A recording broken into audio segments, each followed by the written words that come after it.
নমস্কার, আমি শম্পা। কেমন আছো তোমরা? তোমাদের সবাইকে জানাই নবরাত্রির শুভেচ্ছা ও ভালোবাসা।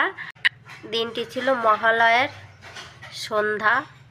দেখো কি হারে বৃষ্টি নেমেছে। মহারাষ্ট্রের বুকে এরকম ঝড় বৃষ্টি দেখা খুবই টাফ ব্যাপার।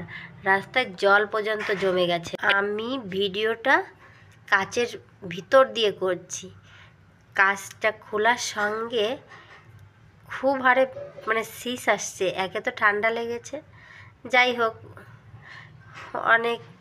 অনেক স্বপ্ন আছে। এবার মা আমাদের ঘরে আসবে। যাই হোক, শেষমেশ মা এসছে এবং খুবই রোদ্দুর হচ্ছে। তোমরা দেখতে থাকো আমার মাকে। মহারাষ্ট্রে যে দেবী মায়ের পুজো করা হয়, এটা 8 হাতের হয়। তাই আমিও সেই 8 হাতের মাকেই এনেছি ঘরে। যেভাবে হোক আমরা মায়ের পুজো করছি। তোমরা যে যেখান থেকেই দেখো না কেন, যে জাত যে ধর্মই হও না কেন, তোমাদের যারা আমার বড় তাদের কাছে অনেক অনেক আশীর্বাদ চাইছি। তোমরা আমাকে আরও আশীর্বাদ করো যে আমি যেন প্রত্যেক বছর মাকে আনতে পারি আমার ঘরে। এইটুকু আশীর্বাদ তোমরা যারা আমার বড় তাদের কাছে আমার রইল।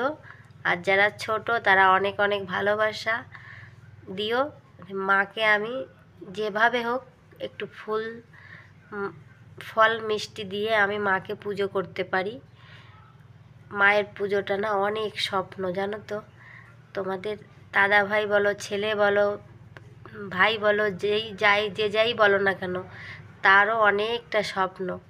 যাই হোক, সব স্বপ্ন শেষে আজ মা এসছে।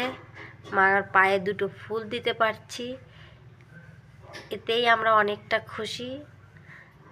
দেখো আমাদের মাকে, ছোট্ট মা আমার সুদীপ্তার যাইছে ছোট্ট।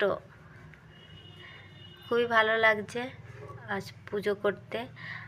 আজ নবরাত্রির চতুর্থী।